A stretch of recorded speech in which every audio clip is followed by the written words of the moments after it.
Welcome back خواتین و حضرات. اب ہم بات کریں گے نفسیات کی. ہم نے بات کی تھی لیکن آج کی تیز رفتار زندگی میں ہم دین کی بھی تھوڑی سی بات کر لیتے ہیں کہ اس میں آپ ذہنی دباؤ میں رہتے ہیں, بے چینی میں رہتے ہیں, اضطراب میں رہتے ہیں, اور یہ ایک عام مسئلہ بنتا جا رہا ہے کیونکہ معاشی مشکلات ہیں, خاندانی مسائل ہیں, مستقبل کی فکر ہے اور سماجی دباؤ بہت سے لوگوں کی ذہنی صحت کو متاثر کر رہے ہیں. لیکن کیا صرف جدید نفسیات ہی ان مسائل کا حل پیش کرتی ہیں یا پھر ہماری دینی تعلیمات میں بھی اس حوالے سے رہنمائی موجود ہے؟ اسلام ہمیں صبر, شکر, توکل, دعا اور اللہ سے مضبوط تعلق کا درس دیتا ہے جو ذہنی سکون کو ایک اہم ذریعہ بناتا ہے. قرآن مجید اور سنت نبوی صلی اللہ علیہ وسلم میں ایسے بے شمار اصول موجود ہیں جو انسان کو پریشانی, خوف اور بے چینی سے نمٹنے میں مدد دیتے ہیں. آج ہم بات کریں گے کہ ذہنی دباؤ اور انزائٹی کی بنیادی وجوہات کیا ہیں اور ان کے اثرات کس طرح ہماری زندگی کو متاثر کرتے ہیں, اور قرآن و روشنی میں ان مسائل کا حل کیسے تلاش کیا جا سکتا ہے. بالکل جی, اسی پر بات کرنے کے لیے اسٹوڈیو ہمارے ساتھ موجود ہے مفتی عاصم شیخ صاحب. آپ اسلامی اسکالر ہیں. Thank you so much sir for your time. Sir, چونکہ جس طرح سے حسنین نے اپنے انٹرو میں کہا کہ آج کی تیز رفتار زندگی ہے, بہت سارے مسائل ہیں, ڈپریشن, اسٹریس, انزائٹی, یہ عام سی چیزیں اب لگتی ہیں جو کسی دور میں ہم کسی اور کے اوپر دیکھتے تھے, اب ہمارے ساتھ بھی ایسا ہوتا ہے. اور چونکہ آپ ٹیچ بھی کرتے ہیں اسٹوڈنٹس کو بہت زیادہ, تو آپ اس چیز کو بہتر طریقے سے انالائز بھی کرتے ہوں گے کہ نوجوان نسل میں کتنا کچھ آج کل آپ دیکھ رہے ہیں. تو کیا بہتر طریقے سے نمٹنے کی ٹپس ہیں قرآن و سنت کی روشنی میں اگر ہم بات کریں؟ بسم اللہ الرحمن الرحیم. اس میں سب سے پہلے ایک ایشو یہ ہے کہ ہم لوگوں نے اسلام کو جس طرح پورٹرے کیا ہے تو ہمیں ایسا لگتا ہے کہ اسلام بس رونا دھونا, غم, پریشانی, یہ ساری چیزیں ہیں. تو اس وجہ سے نا ہمارے ایک استاد تھے, بڑے مزے کا جملہ کہا کرتے تھے, کہتے تھے غم کھاؤ, غصہ پیو اور خوش رہو. یعنی خوش رہنا خود اسلام کی تعلیمات میں سے ایک ہے. بلکہ آپ نے بڑی مشہور حدیث ہے, وہ سنی بھی ہوگی, کہ اللہ کے نبی صلی اللہ علیہ وسلم فرماتے ہیں کہ جب اپنے بھائی سے ملو تو خندہ پیشانی سے, خوش ہو کے, مسکراتے ہوئے چہرے سے ملو. اس کو صدقہ کہا گیا باقاعدہ اس طور کے اوپر. یعنی خوش رہنا. اللہ کے نبی صلی اللہ علیہ وسلم کے اپنے بارے میں عائشہ کہتی ہیں کانا ضحاکن بسامن, آپ ہنستے مسکراتے رہا کرتے تھے. تو خود خوش رہنا. اس میں جو ڈپریشن یا انزائٹیز جتنی بھی ہیں نا, یا اسٹریس کو, اب اسٹریس مینجمنٹ کے اوپر بات کی جا سکتی ہے. ہمارے نوجوانوں کے اندر دو بڑے مسئلے ہیں. یا تو وہ ایک ایسے پیراڈائم میں بند ہیں کہ جو کہ ریالٹی سے بالکل ہٹ کے ایک گلیمرس سی زندگی کو انہوں نے اس کو وہ آئیڈیلائز کرتے ہیں, تو وہ سمجھتے ہیں کہ زندگی ایسی ہوگی جو بالکل اسٹریس لیس ہوگی. ایسا تو نہیں ہو سکتا. لائف میں اسٹریس تو آئے گا, کبھی پڑھائی کا اسٹریس ہوگا, اب یہاں سے نکلیں گے تو آگے پھر بازار میں جائیں گے, گھر بار ہوگا, ہر چیز کے اندر کوئی نہ کوئی اسٹریس تو آتا رہے گا. تو اسٹریس سے نکلنا, اسٹریس نہ ہو مجھے, یہ تو پاسبل ہی نہیں نا.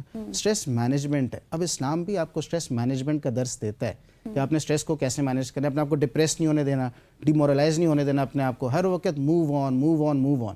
اسی لیے آپ نے ایک حدیث سنی ہوگی بڑے مزے کی, آپ صلی اللہ علیہ وسلم نے فرمایا کہ اللہ تعالیٰ فرماتے ہیں لا تسبوا الدہر, دیکھو زمانے کو برا نہ کہا کرو, فإنی أنا الدہر, کیونکہ زمانہ تو میں ہوں. یعنی اللہ تعالیٰ کہتے ہیں زمانے کو میں پلٹتا رہتا ہوں. You just have to move آن.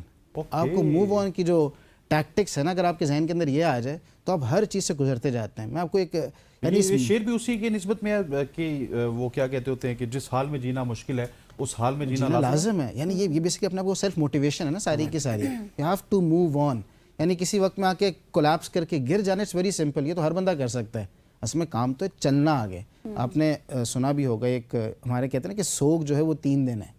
اب کسی کا کوئی پیارا فوت ہو گیا, اس سے بڑا ڈپریشن کا اور کون سا مرحلہ ہو سکتا ہے؟ یعنی انسان کہ یار میرا کوئی قریبی دنیا سے چلا گیا, دوست, بھائی, یہاں تک کہ والد والدہ, اتنے قریبی لوگ. لیکن اسلام کہتے 3 دن سوگ. اچھا 3 دن سوگ کا کیا مطلب ہے؟ یعنی 3 دن سوگ کا مطلب یہ تو نہیں کہ وہ آٹومیٹکلی وہ غم آپ کے اندر سے اڑ کے نکل جائے گا, ایسا تو نہیں ہوگا. وہ تو with the passage of time automatically آہستہ آہستہ چیزیں ریڈیوس ہوتی رہیں گی. لیکن اسلام یہ کہہ رہا ہے you have to learn to move on. 3 دن کے بعد اپنی روٹین لائف کے اندر آ جاؤ تاکہ وہ جو depression who with the passage of time خود بخود ہی ختم ہوگا. آپ صلی اللہ علیہ وسلم کی ایک زوجہ ہیں, غالباً ام حبیبہ رضی اللہ عنہا تھیں یا امہات المومنین میں سے کوئی ایک تھیں.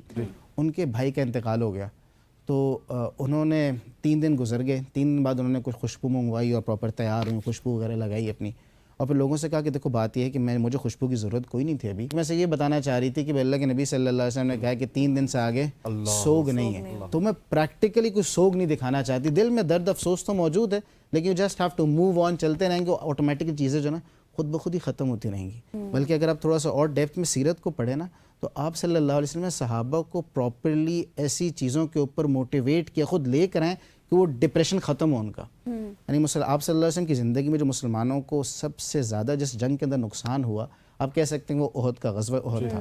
یعنی اس میں مسلمانوں کی ایک بہت بڑی تعداد شہید ہو گئی تھی. اور مدینہ چونکہ بہت چھوٹا سا شہر تھا تو آپ یوں سمجھیں اگر ہم کہتے ہیں 70 صحابہ شہید ہو گئے تو 70 کا مطلب تھا کہ مدینہ کی ہر فیملی کے اندر کوئی نہ کوئی جنازہ تھا.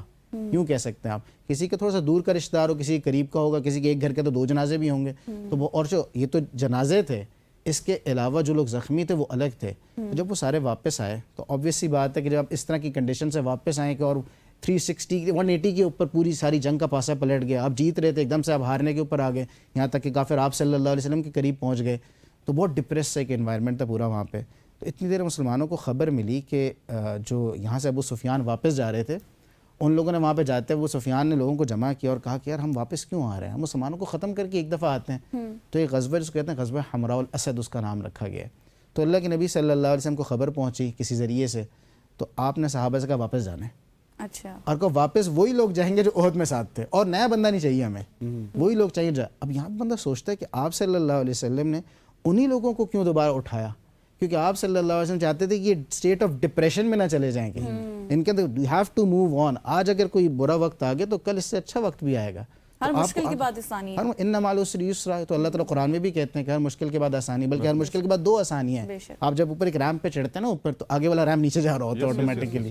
تو آپ انزائٹی کو صرف اس طریقے سے کنٹرول کر سکتے ہیں, اپنے ڈپریشن کو اس طرح کنٹرول کر سکتے ہیں کہ ہیو ٹو موو آن. اللہ تعالیٰ کوئی بہتری والا فیصلہ کرے گا.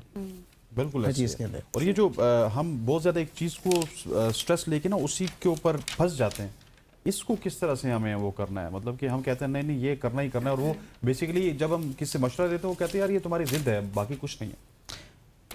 میں پھر دوبارہ اپنے استاد جی کا ایک ورڈ کوٹ کروں گا. وہ اپنے کسی ٹیچر کا ایک ورڈ کوٹ کرتے تھے, کہتے تھے کہ مقدر سے کیا مقدر ہونا. یعنی مقدر قاف سے اردو میں یہ تو تقدیر ہے نا کہ اللہ تعالیٰ نے تقدیر لکھی ہے, اور مقدر کہتے ہیں قدورت سے, جو دل کے اندر کوئی برائی میل آ جائے, تو کہتے ہیں مقدر سے کیا مقدر ہونا. یعنی آپ جب کہتے ہیں مقدر کے اندر, اچھا تقدیر جو ہے نا اس کو دیکھنے کے 2, یا most of us we look on the wrong side of the mirror. ہم شیشے کی دوسری طرف دیکھتے ہیں, ہمیں نظر کچھ نہیں آتا. ہم لوگ تقدیر کو یہ سمجھتے ہیں کہ ایک سستی کا بہانہ, کہ میں کچھ بھی نہ کروں بس تقدیر میں سے. یہ تقدیر اس لیے نہیں تھی مسلمان کے لیے, تقدیر تو سہارا تھا. سہارا یہ تھا when things are not going your way, آپ کہتے ہیں کہ یار مقدر ہے. ٹھیک ہو گیا سر, تھینک یو سو مچ. جانی کا مفتی عاصم شیخ صاحب ہمارے ساتھ موجود تھے. سر آپ کے وقت کا بہت بہت شکریہ. خواتین و حضرات, آج کی صبح کی سوچ سے اتنا ہی.